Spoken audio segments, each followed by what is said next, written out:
Hi, I'm Doug Petcash, and I'll be bringing you the top stories from around Columbus this week. A violent start to the new year in Columbus as police investigate 5 different shootings that happened within a 12-hour span. What community leaders say needs to change. As Columbus City Schools deals with budget and staffing cuts, 10 TV is digging into the school board's evaluation of the district superintendent. We'll show you what the evaluation says about how Angela Chapman managed the district's grant dollars. Plus, a new year means new Ohio laws go into effect. We'll break them down for you. Let's dive into these stories and more making headlines across Central Ohio.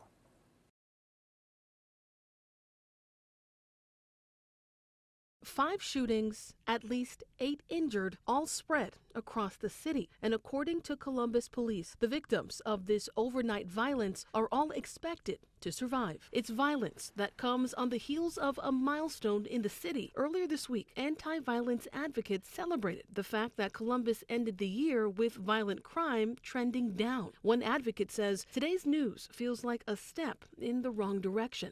As a mom, as a citizen, as a resident of the city, can I just get your reaction to hearing that kind of news on New Year's Day? It's disappointing, first of all, because when you have violence, that is tied to decision making, and that means you have a choice. And it saddens me that people are choosing to have behavior that causes harm or even a fatality. But Melissa Thomas St. Clair adds that this New Year's Eve violence doesn't have to define the city's entire year. What is the overarching message you have for the greater community going forward when it comes to continuing the progress we just talked about earlier this week? I want Columbus, Ohio and beyond to understand that community must love one another. We must be positive. We must be empowered to support one another, even if that means stepping in the gap and saying, no, don't do this. She's the founder of the group Mothers of Murdered Columbus Children. And she tells me this year they're looking forward to building new relationships, raising money for youth programs, and prepping for a major event this summer. Our 150 Mother March is coming back in the summer, where we're going to take over downtown again and have our Silence the Violence parade.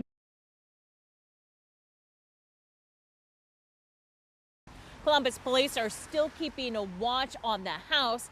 Now, several co-workers and friends called 911 yesterday saying they were concerned about the Tappies, that they weren't answering their phones and that it was out of character.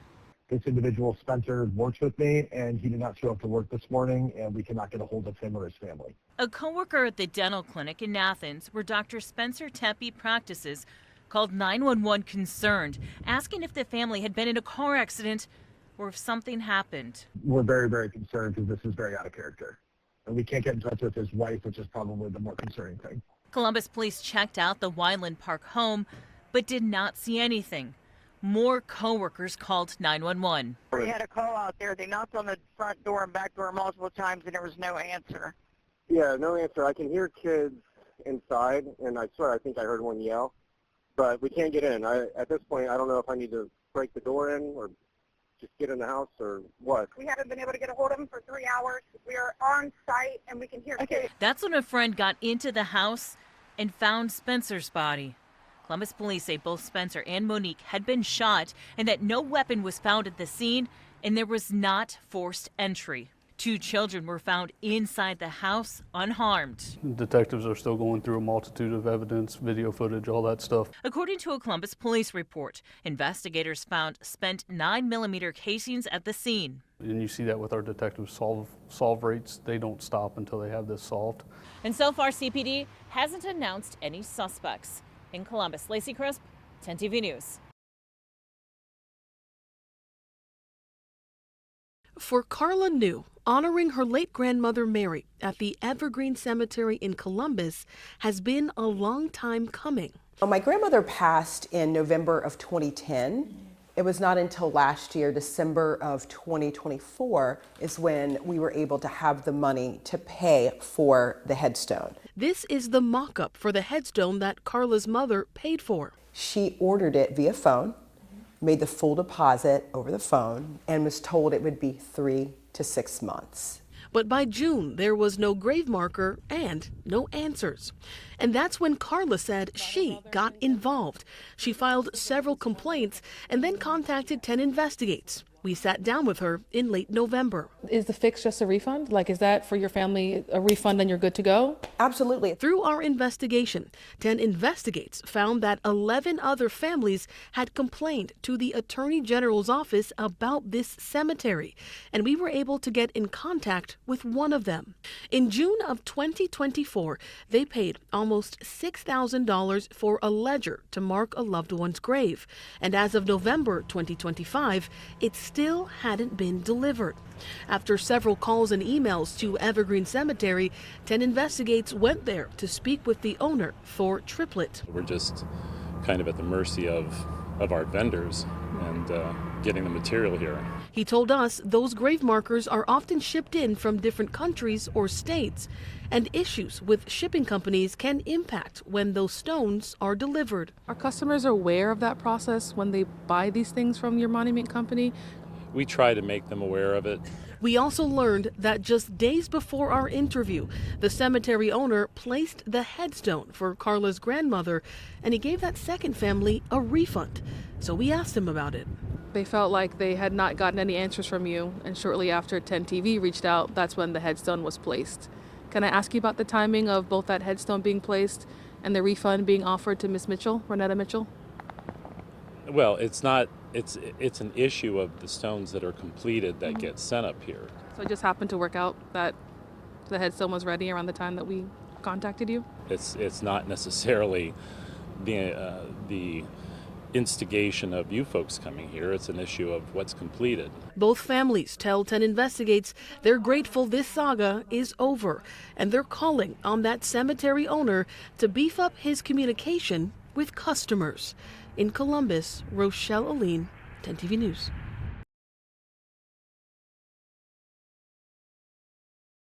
It's only the second evaluation for Dr. Angela Chapman, but the board is telling her there's a lot that needs done. One recommendation comes down to Chapman's managing of resources, namely grant dollars. Page 11 states she has not effectively managed the district's grant dollars as several million went unspent at the end of the fiscal year. In December 2024, the Board of Education voted to close 5 schools and the district's downtown office building. This school year, which is not covered by this evaluation, has also seen significant budget cuts. Earlier this month, we were there when the board voted to close even more schools, cut district programs, and slash jobs in an effort to patch a $50 million hole in the budget, something Dr. Chapman said weighed heavy on the district. Here's that interview we did with her on December 2nd. We know that we are talking about jobs. We are talking about the livelihood of our employees. We are talking about reducing supports to our schools at a time when we know our students need more. The end of the evaluation noted that Chapman is a newer superintendent and encourages her to review the board response and recommendations. It went on to say she must articulate a vision for the community of a strong organization that can continue to survive as a public institution. I spoke with outgoing board president Michael Cole. While he was unavailable for an interview, he provided me with this statement saying it was constructive feedback and the district's effort to go from good to great requires everyone within the sphere of influence on children, from home to the schoolhouse, to responsibly account for any shortcomings, plan the work to be great, and do great work with great outcomes as the ultimate demonstration of success.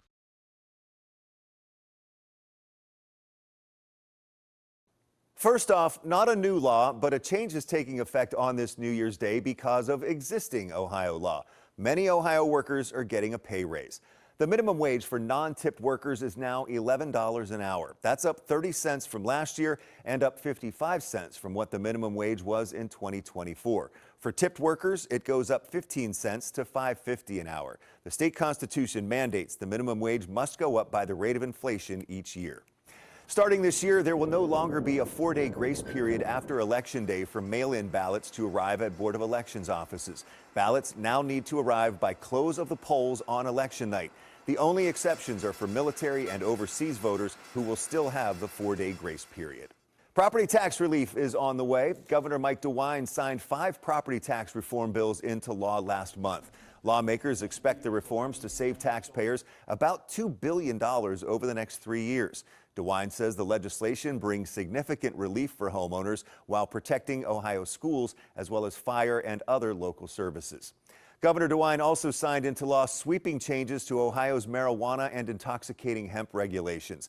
Senate Bill 56 effectively prohibits the sale of intoxicating hemp products at retailers other than dispensaries.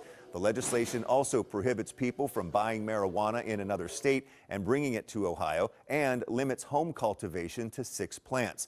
The group Ohioans for Cannabis Choice is working to put a citizen referendum on the November ballot to block the measure from taking effect. They have until mid-March to collect roughly 250,000 valid voter signatures.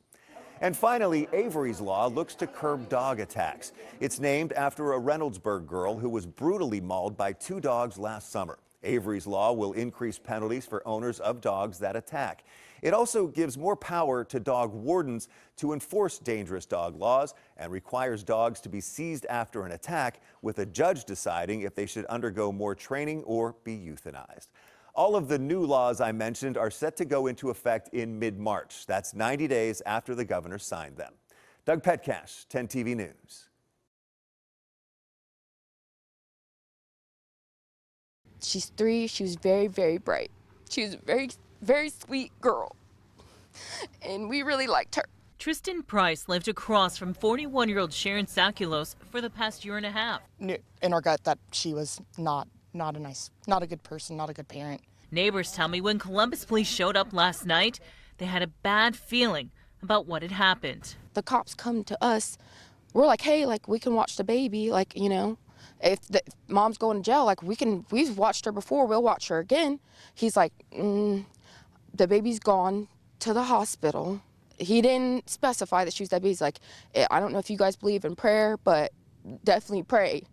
And it was just it just shook us a lot. The details are heartbreaking. According to a police report, Columbus police tried to revive Cassidy Sakulos until Columbus Fire arrived and took her to the hospital, where she was pronounced dead. Neighbors say they saw Sakulos outside while police were inside the home. We seen her out there standing kind of stoic and calm, smoking a cigarette, like way too calm. According to court records, medical personnel told homicide detectives Cassidy had signs of bruising. When detectives interviewed Sakulos, according to court documents, she admitted she suffocated Cassidy. Court records say she told detectives she put a plastic bag over Cassidy's head and that her intention was to kill Cassidy. I'm sorry for the dad.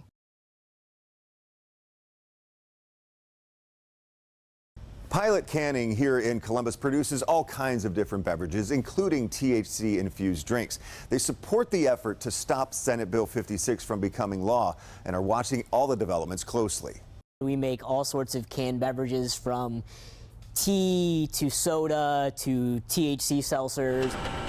Michael Capace started Pilot Canning in June of 2024, producing and canning beverages for businesses in-state and out-of-state. He says THC beverages make up about 15% of his business, and he's always supported regulating the drinks. We were totally on board with the idea of having milligram caps and preventing children and such from getting these beverages. He believes Senate Bill 56 goes too far. It is really putting a limit on the kind of things we can create and supplying customers with the beverages they really want. Governor Mike DeWine signed Senate Bill 56 on December 19th. It effectively bans intoxicating hemp products from being sold at places other than dispensaries. He also vetoed a measure in the bill that would have allowed THC beverages to be sold until the end of next year, so those drinks will also be banned as of mid-March. The same day of the bill signing, the group Ohioans for Cannabis Choice announced it will try to put a citizen referendum on the ballot to stop the law from taking effect. The group argues the law goes against the measure voters approved in 2023 legalizing recreational marijuana. And in a statement, a spokesman said, "We believe voters will say no to government overreach, no to closing 6,000 small businesses and pink-slipping thousands of workers across the state, and no to once again recriminalizing hemp and marijuana." At the bill signing, Governor DeWine said this. Federal law only allows this to continue on until November anyway. I think it would bring about more confusion. It seemed to me we should have uniformity in this area. Capace hopes the referendum effort to stop the new law is successful, but says there's still a lot of uncertainty in the beverage industry. It's really hard to see into the future and plan accordingly because we've put in a lot of infrastructure and such in order to support making these beverages. Late this afternoon, Ohioans for Cannabis Choice announced they submitted their initial petition to the Secretary of State and Attorney General. If that gets approved, they'll then have until mid-March to collect 250,000 valid voter signatures in hopes of getting this on the ballot in November. In Columbus, Doug Petcash, 10 TV News. Well, if you look just past the crime scene tape into the ravine, you'll see the top of a PT Cruiser. Deputies say that's where the suspect crashed. Anonymous call that he was in the area, worn out of Marion County. He apparently has a prior record for burglary and some other felony violations. Hocking County Sheriff's Office received that call around 10:45 this morning. At 12:20 is when deputies who were on their way to arrest 33-year-old John Garcia spotted him driving towards them. Deputies on patrol found the vehicle. They tried to stop him. The pursuit started. The driver crashed and ran into a creek. Hocking County Sheriff Lanny North says the pursuit lasted about 2 miles through this narrow and winding Purdom Road east of Logan near Haydenville. Garcia crashed the PT Cruiser in this ravine, and that's when North says Garcia took off running. As he ran, he fired shots at the deputies who were pursuing him. North says 2 deputies then shot back at Garcia, injuring him. Garcia was taken to Grant Medical Center. North says he's just thankful his deputies weren't injured. The last time his deputies were shot at was in July of 2023 when a man fired multiple rounds at deputies, grazing a police canine. I'm real thankful from what happened in 2023 versus this. It could have been a lot more serious. And BCI will investigate this shooting. In Hocking County, Lacey Crisp, 10 TV News.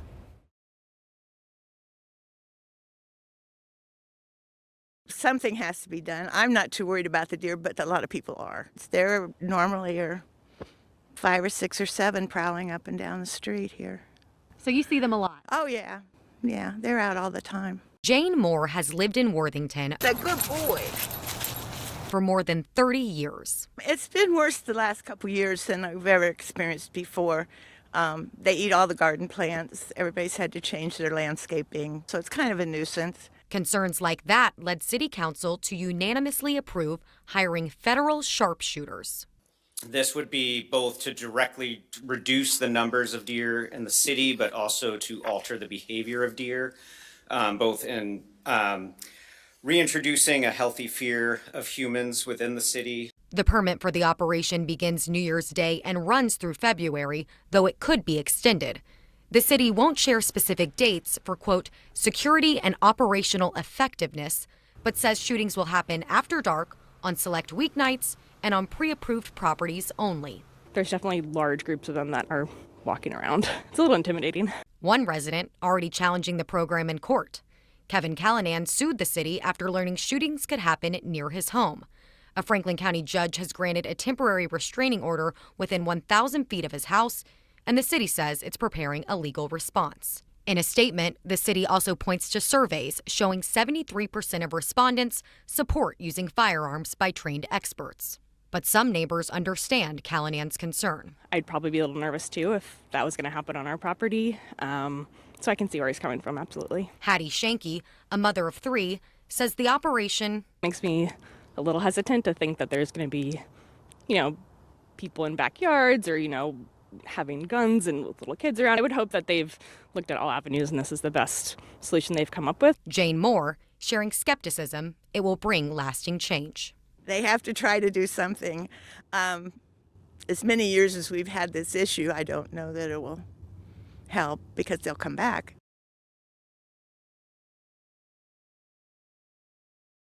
Buckeye fans are heartbroken after yesterday's loss brought the season to an end. Here's how fans reacted after the game. Obviously not a great game. Obviously we wish the defense would have played better in the first half.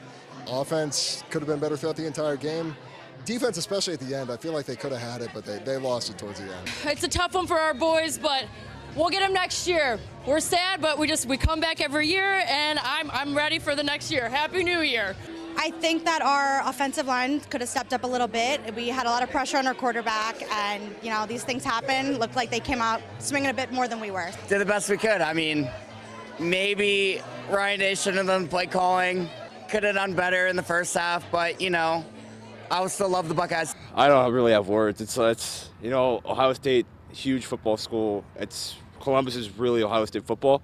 So seeing them lose like that, very heartbreaking, especially with all the incredible team winning last year. Despite the loss, fans say they are excited to see the Scarlet and Gray back in action next season. Reporting from The Ohio State University, Kristen McFarland, 10 TV News. That's a wrap on this week's edition of Around Columbus, your look at the stories shaping Central Ohio. Thanks for spending time with us. Stay safe, stay informed, and we'll see you next time. And don't forget, you can always get the latest updates on the go with the free 10 TV News app.